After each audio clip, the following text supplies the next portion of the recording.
आज के इस वीडियो में हम आपको एंकरिंग करने के लिए 3 टिप्स देंगे। हमारी सबसे पहले टिप यह है कि आपको इवेंट के बारे में सब कुछ जानना चाहिए, एंकरिंग की स्टैंडर्ड प्रोसेस को फॉलो करना चाहिए और बॉडी लैंग्वेज और वॉइस मॉड्यूलेशन का अच्छा प्रयोग करना चाहिए। इसे विस्तार से समझते हैं। जब आपको एंकरिंग करना हो तो उससे पहले आपको उस इवेंट के बारे में सब कुछ जान लेना चाहिए। अगर आप इवेंट के बारे में सब कुछ जान लेते हैं तो आप एंकरिंग अच्छे तरीके से कर पाते हैं। उदाहरण के तौर पर मान लीजिए कि आपको किसी इवेंट को होस्ट करना है, तो ये जान लीजिए कि उस इवेंट का उद्देश्य क्या है, वो इवेंट कब होने वाली है, वह इवेंट कहां पर होने वाली है, उस इवेंट का टाइम क्या है और कितने बजे तक चलने वाली है, वह इवेंट कौन सी वेन्यू पर होगी, उस वेन्यू पर कितने लोग आएंगे, कितने लोगों का वहां पर सिटिंग अरेंजमेंट है, उस जगह पर कोई और वेंडर्स भी है क्या, मान लीजिए कि साउंड सिस्टम के वेंडर, उस पर्टिकुलर इवेंट में क्या क्या होने वाला है, कौन कौन वहां पर परफॉर्मेंस देने वाले हैं, उनके नाम क्या है। ये सारी चीजें आपको वहां पर जान लेनी चाहिए। अगर आप इवेंट के बारे में सब कुछ जान लेते हैं तो आपको तैयारी करने में भी मदद मिलती है। तो यहां पर हमने जाना कि इवेंट के बारे में हमें सब कुछ जानना चाहिए। उसके बाद हमें यह जानना है कि एंकरिंग की स्टैंडर्ड प्रोसेस क्या है। मैं आपको बताता हूं। तो एंकरिंग की स्टैंडर्ड प्रोसेस में 5 स्टेप्स होते हैं। सबसे पहले आपको जिस इवेंट का एंकरिंग करना है, उस इवेंट में आप एंकरिंग करते समय क्या क्या बोलेंगे, उसकी आपको स्क्रिप्ट तैयार कर लेनी है। आपको वर्ड बाय वर्ड लिख लेना है कि आप क्या क्या बोलेंगे। उसके बाद सेकेंड स्टेप में आपको उस स्क्रिप्ट को अच्छे से पढ़ लेना है। अगर कहीं पर कोई मॉडिफिकेशन करने की जरूरत पड़े तो वहां पर मॉडिफिकेशन कर दीजिए। तीसरा स्टेप है वो है कि हमें नोट्स तैयार करनी है। नोट्स तैयार करनी है मतलब जो जो एक्टिविटीज उस एंकरिंग के अंदर होगी शुरुआत से लेकर अंत तक, उनको बुलेट पॉइंट्स के माध्यम से लिख लेना है। अब यहां पर मैं आपको एक बात कहना चाहूंगा कि ये बुलेट पॉइंट के माध्यम से क्यों लिखते हैं। जब आप एंकरिंग करने के लिए जाएंगे तो आपको अपने सामने बुलेट पॉइंट्स ही रखने हैं, आपको अपने सामने स्क्रिप्ट नहीं रखनी है। बुलेट पॉइंट्स को आप अपने शब्दों में एक्सप्लेन कीजिए और एंकरिंग कीजिए। अब यहां पर अगर मान लीजिए आप कुछ भूल जाते हैं तो आपको अपनी ये बुलेट पॉइंट की जो लिखी हुई एक कॉपी है उसके नीचे स्क्रिप्ट को भी रखना है, ताकि आप कुछ भूल जाते हैं तो स्क्रिप्ट में से देख सके और आप तुरंत फिर आगे बढ़ सके। एक और बात यहां पर समझनी है कि जो लोग बिगिनर्स हैं उन्हें पहले स्टेप से ही सब कुछ फॉलो करना है, मतलब स्क्रिप्ट राइटिंग से ही सब कुछ फॉलो करना है। लेकिन जो लोग ऑलरेडी एंकरिंग कैसे करना चाहिए ये जानते हैं तो वे सीधे तीसरे स्टेप से अपनी तैयारी कर सकते हैं, मतलब सीधे वे नोट्स बना सकते हैं, बुलेट पॉइंट्स रेडी कर सकते हैं। तो ये तीसरे पॉइंट के बारे में जाना। चौथे पॉइंट के अंदर हमें अब प्रैक्टिस करनी है और हो सके तो रिहर्सल करना है। जो जो बुलेट पॉइंट्स हमने लिखे हुए हैं उन्हें याद नहीं रखने हैं। हमारे सामने ही वो पूरा पेज रहेगा तो हमें वो याद नहीं रखने हैं, हमें 1 बाय 1 पॉइंट को पढ़ते जाना है और हमारी लैंग्वेज में, मतलब हमारे शब्दों में उसे एक्सप्लेन करना है।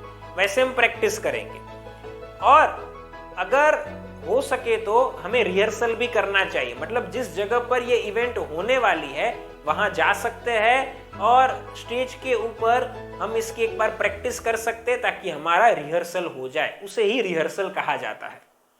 और 5th स्टेप में अब हमें एंकरिंग करने के लिए जाना है। तो ये 5 स्टेप्स हुए कि जिन्हें फॉलो करके हम एंकरिंग की तैयारी कर पाएंगे। अब एंकरिंग करते समय कौन सी चीजों का ध्यान रखना चाहिए, करने से पहले कौन सी बातों का ख्याल रखना चाहिए, मैं 3 बातें बताऊंगा। पहली चीज है कि हमें उस वेन्यू के ऊपर जल्दी पहुंच जाना चाहिए। वहां जाकर हम सभी चीजों को ऑब्जर्व कर सकते हैं और किसी से कुछ बात करनी हो तो बात भी कर सकते हैं। तो ऐसे हमें एडवांस में पहुंच जाना है। दूसरी बात कि हमें अच्छी ड्रेसिंग के साथ जाना है। हमें फॉर्मल शर्ट पहनना चाहिए, फॉर्मल पैंट पहननी चाहिए, हम ब्लेजर पहन सकते हैं, नीचे फॉर्मल शूज होने चाहिए, अच्छे से दाढ़ी बनाकर जाना है, अच्छे बाल के साथ जाना है। तो हम यहाँ पर ड्रेसिंग का और ग्रूमिंग का ख्याल रखेंगे। और तीसरी बात है कि हम एंकरिंग करने के लिए जाते हैं तो हमें इंडेक्स कार्ड्स अपने साथ रखने हैं। जो बुलेट पॉइंट्स आपने तैयार किए तीसरे स्टेप के अंदर, जो हमने प्रोसेस देखी उसमें, वो बुलेट पॉइंट्स को इंडेक्स कार्ड में लिखिए। मतलब कि आपने रियलिटी शोज में, टीवी में देखा होगा कि जो एंकर होते हैं वे अपने हाथ में इंडेक्स कार्ड्स रखते हैं इस प्रकार से पकड़कर। तो वैसे इंडेक्स कार्ड्स आपको अपने साथ रखने हैं, उसमें ये नोट्स तैयार करनी है। ये बात आपको ध्यान में रखनी है। तो ये 3 बातों का भी हम ध्यान रखेंगे। और इसके अलावा एंकरिंग जब कर रहे हैं तब अच्छा वॉइस मॉड्यूलेशन होना चाहिए और अच्छी बॉडी लैंग्वेज होनी चाहिए। आप अपनी आवाज को लाउड रखिए, एनर्जेटिक होकर एंकरिंग कीजिए, शब्दों के ऊपर भार दीजिए, मतलब पिच का इस्तेमाल कीजिए इत्यादि। ये सब वॉइस मॉड्यूलेशन में होना चाहिए। उसके अलावा अच्छी बॉडी लैंग्वेज होनी चाहिए। आप आई कांटेक्ट अच्छा बनाइए, हाथों की मूवमेंट करते रहिए एंकरिंग करते समय। अगर वहां पर पॉसिबल है स्टेज मूवमेंट करना तो स्टेज मूवमेंट कीजिए। ऑडियंस के बीच में जाना संभव है तो वो कीजिए। अगर नहीं है ये सब करना देन इट इज ओके। तो ये भी हमें ध्यान में रखना चाहिए। तो कुल मिलाकर हमने पहले पॉइंट में क्या देखा कि हमें इवेंट के बारे में सब कुछ जान लेना चाहिए। उसके बाद हमें एंकरिंग के लिए जो स्टैंडर्ड प्रोसेस होती है उसको फॉलो करना चाहिए। बाद में अच्छा वॉइस मॉड्यूलेशन होना चाहिए और बेहतरीन बॉडी लैंग्वेज होनी चाहिए। एक बात बीच में मैंने आपको कही हुई थी कि 3 चीजें हम ध्यान में रखेंगे। वे थी कि एडवांस में पहुंच जाए, अच्छी ड्रेसिंग और ग्रूमिंग हो और इंडेक्स कार्ड्स का उपयोग करें। तो यहां पर हुआ पहला पॉइंट खत्म। अब हम जानते हैं एंकरिंग करने के लिए दूसरे पॉइंट के बारे में। वो है कि आप एंकरिंग करते समय स्ट्रॉन्ग कंटेंट का उपयोग कीजिए। क्या होता है इसका मतलब, चलिए समझते हैं। बहुत बार मैंने देखा है कि जब लोग एंकरिंग करते हैं तो उनका कंटेंट उतना स्ट्रॉन्ग नहीं होता है, बहुत ही साधारण एंकरिंग होता है। जैसे मान लीजिए कि किसी इवेंट के अंदर कपल को स्टेज पर इनवाइट करना है और वो इवेंट है मान लीजिए संगीत की सेरेमनी। तो एंकर क्या करते हैं, वे सिंपली कह देते हैं कि अब मैं यहाँ पर रिक्वेस्ट करूंगा नमन और श्रुति को कि वे कृपया स्टेज पर पधारे, आप सब लोग तालियां बजाइए। ऐसा सिंपल साधारण इनविटेशन देते हैं। जबकि यहाँ पर ऐसे साधारण इनविटेशन नहीं देना चाहिए।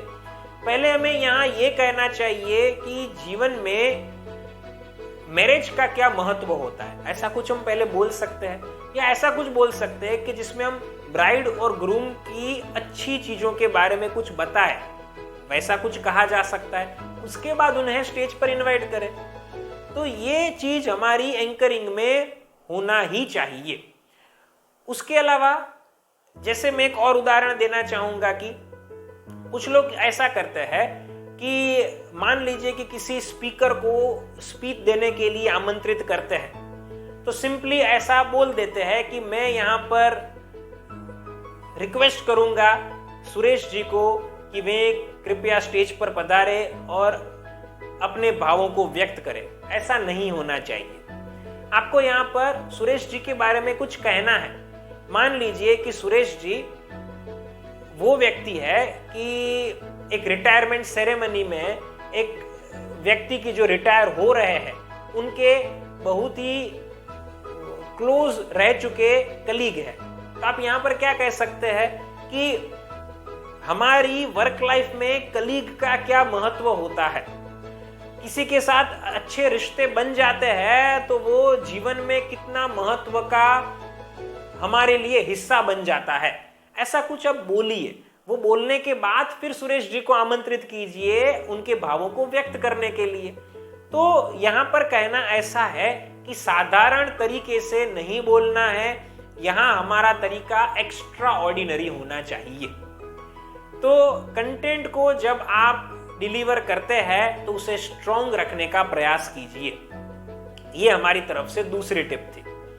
अब एंकरिंग करने के लिए जो तीसरी और आखिरी सलाह मैं आपको देना चाहता हूं वो यह है कि आप उस इवेंट में ऑडियंस के साथ, स्पीकर के साथ और परफॉर्मर्स के साथ इंटरेक्ट कीजिए।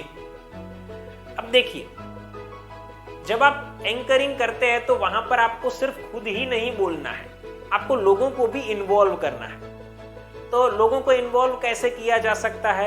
उन्हें कुछ बुलवा कर, उन्हें कुछ करवा कर। मान लीजिए कोई इनफॉर्मल इवेंट है, जैसे संगीत की सेरेमनी है, तो उस संगीत की सेरेमनी में आप मान लीजिए कि कोई परफॉर्मेंस अपना दे देते हैं। उदाहरण के तौर पर वे डांस कर देते हैं, तो उनके डांस के बाद उनके साथ थोड़ा इंटरेक्ट कीजिए। मतलब कि आप उन्हें डांस के बाद पूछिए कि आपका डांस हमें बहुत अच्छा लगा, कहाँ से आपने ये सीखा हुआ था? इसको सीखने के लिए आपको कितना समय लगा हुआ था? ये डांस को सीखने के लिए आपको क्या बहुत मेहनत करनी पड़ी थी? तो ऐसे कुछ उन्हें प्रश्न पूछिए, उनके साथ इंटरेक्शन होना चाहिए, ये बहुत जरूरी है। उसी तरह से मान लीजिए कि कोई फॉर्मल फंक्शन है, फॉर्मल फंक्शन के अंदर इंटरेक्शन कम हो पाता है, ठीक है, जबकि इनफॉर्मल में तो आप ऑडियंस के साथ भी कर सकते हैं। किसी स्पीच देने के लिए कोई स्पीकर आते हैं तो उनके साथ भी कर सकते हैं। जो परफॉर्मर्स होते हैं उनके साथ भी बातचीत की जा सकती है। लेकिन फॉर्मल इवेंट के अंदर ये सब चीजें कम हो पाती है। तो यहाँ पर मान लीजिए आपके लिए ज्यादा करना संभव नहीं है, तो आप सिंपली क्या कर सकते हैं कि वहां जो ऑडियंस है उनको आप कुछ प्रश्न पूछ सकते हैं, उनका हाँ या ना में उत्तर ले सकते हैं, उनका हाथ वे खड़ा करे वैसा उनको कह सकते हैं। कहीं कहीं अगर संभव हो तो स्पीकर के साथ भी थोड़ा इंटरेक्शन कर सकते हैं। परफॉर्मेंस तो कम ही देखने को मिलते हैं फॉर्मल इवेंट के अंदर, ठीक है। तो जैसे मान लीजिए कि कोई रिटायर हो रहे हैं और उनके लिए रिटायरमेंट सेरेमनी रखी गई है, तो वहां पर आप क्या कर सकते हैं? वहां पर आप ऐसा कर सकते हैं, मान लीजिए कि मनीष जी रिटायर हो रहे हैं, तो आप वहां ऑडियंस को पूछ सकते हैं, अब देखिए मनीष जी रिटायर हो रहे हैं और वे बहुत भावुक भी हो गए हैं अभी, तो क्या आप सब लोग मनीष जी को रिटायरमेंट के बाद मिस करेंगे, हाँ या ना? तो जाहिर सी बात है कि सब लोग हाँ बोलेंगे। तो ऐसे आप उनको कुछ प्रश्न पूछिए, मतलब कि ऑडियंस को कोई क्वेश्चन पूछिए। उसी प्रकार से आप यहाँ पर ऐसा भी कर सकते हैं कि मान लीजिए कि मनीष जी ने कोई एक गीत गाया हुआ है अपनी रिटायरमेंट के ऊपर, ठीक है, तो आप ऑडियंस को पूछ सकते हैं कि आप सब लोगों को क्या पता था कि मनीष जी इतना अच्छा गाते हैं? कितने लोगों को पता था? अपना हाथ ऊपर कीजिए। तो ऐसे आप लोगों को अपना हाथ ऊपर करने के लिए कह सकते हैं। तो ऐसे आप किसी भी चीज के लिए ऑडियंस को थोड़ा एंगेज्ड रख सकते हैं, ये चीज बहुत जरूरी है। तो ये हमारी तरफ से तीसरी टिप आप लोगों के लिए थी कि हमें ऑडियंस के साथ, स्पीकर के साथ और परफॉर्मर्स के साथ इंटरेक्ट करना चाहिए। तो साथियों, इस प्रकार से हमने आपको इस वीडियो के अंदर 3 टिप्स दी कि जिनकी मदद से आप अच्छा एंकरिंग भी कर सकते हैं और अच्छे एंकर भी बन सकते हैं। फिर मिलेंगे एक नई वीडियो के साथ। Thank you.